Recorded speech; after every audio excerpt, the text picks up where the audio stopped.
नमस्कार नीलिमा किचन को आपण मानक अनेक अनेक स्वागत। आज मु आपण मानक सहित शेयर करी काला जामुन मीठा रेसिपी। यह तैयारी करिबा एकदम सहज आउ खाइबा को बहुत टेस्टी। तेबे भिडियोटी को स्किप न करी फुल देखंतु। आशा करूची भिडियोटी आपण मानक बहुत पसंद आसीबो। तेबे चलंतु ना डेरी करिबानी आरंभ करिबा आजिर ए मजादार काला जामुन मीठा रेसिपी।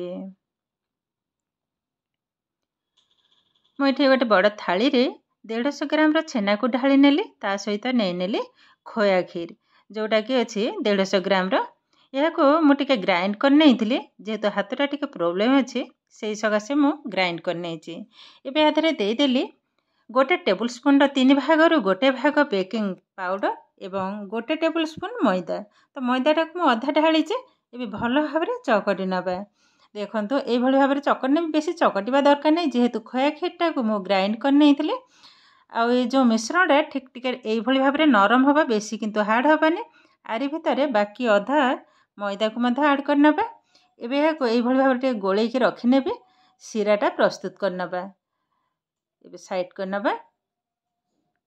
गैस ऑन करी बसई नहीं कड़े एबे दे देबा गोटे गिना पानी। एबे एई गिना रे ही गोटे गिना मो चीनी को मध्य ढाली नेबी। देखंतो समान भाव में मु ढाली नेली। या हाई फ्लेम रे चीनीटा मेल्ट हवा पर्यंत ही गोले नबा। चीनीटा मेल्ट हो सारा पर आउ 2 ରୁ 3 मिनिट टिके फुटई नेबी। आउ सीराटा टिके चटचटिया टाइप रे हबो।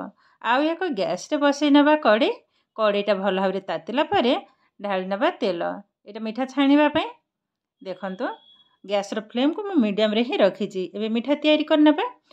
अल्प टिके घियो को लगे नोची हाथ रे टिके लगे नेबे आ बाकी तक ए मिश्रण भल भाव में गोले नबा। देखंतो एबे तैयारी करिबा बेसी बड़ करिबिनी टिके छोट साइज रा ए किंतु फुले की बहुत बड़ बड़ हबो। देखंतो ए टिके भी फाटेनी ता माने ए हमर गोलाटा एकदम रेडी हे गलानी। या को सब जाक आग तैयारी करनेबी। आ ये काला जामुन मीठा पई ए जो मिश्रणटा ठीक एई भली भाव में ही हबो। देखंतो आरी भीतर में सब जाक तैयारी कर छारली। एबे छाणीबा तेलटा को टिके चेक करनबा। मो छोट टिके पकई नौचे। देखंतो गोटे पकेलारू धीरे धीरे बबल्स उठुची ता माने तेलटा हमर ठीक एई भली भाव में ही गरम हबा। एबे सब जाक पकई नेबी। एकाथरे पकईबिनी गोटी गोटी करी पकईबी।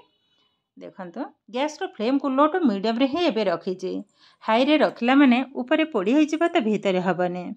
किछि समय एई भली भाव में रहइबो तापर पुणी लो रे ही रखिबा।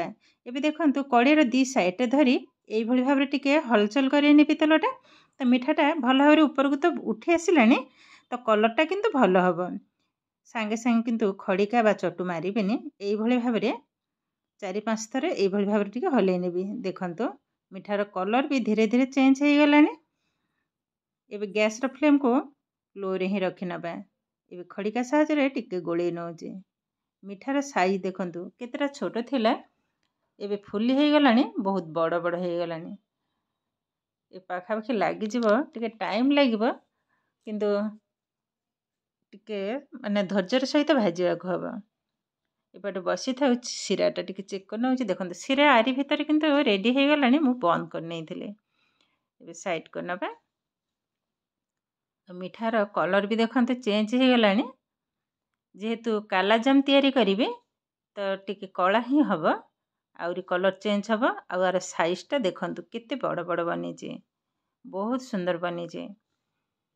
आ एई भली भाव में मझिरे मझिरे टिके गोलेई नेबी। कलरटा समान भाव में हासी जिवो सब मिठार। आ चारि कोट जाक भल भाव में कलर हो जिवो। आउरी कलर हवा पई अछि। बहुत सॉफ्ट बनीची। देखंतो ये तैयारी करबा किंतु बहुत सहज। आगरू मो वीडियो रे बहुत थर तैयारी करिछि गुलाब जामुन। तो आज भाविली आपण मानक सहित शेयर करिबी काला जामुन मीठा।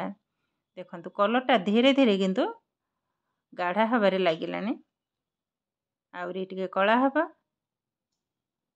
देखंतो एई भली भाव में चामच रे किंतु एई भली भाव में टिके गोलेबा द्वारा भल भाव में कलर आसी जिवो।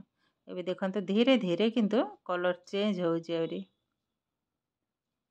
आउ टिके हबा। मु टिके पाखरे देखौची। देखंतो कलरटा आउ टिके हबा। एबे देखंतो कलर भी एकदम चेंज हो गलानी। ये हमर पूरा पूरी रेडी हो गलानी। एबे बाहर कर नबा। देखंतु केतेटा सुंदर बनेचे और कलर भी देखंतु बहुत सुंदर आसी जाउचे।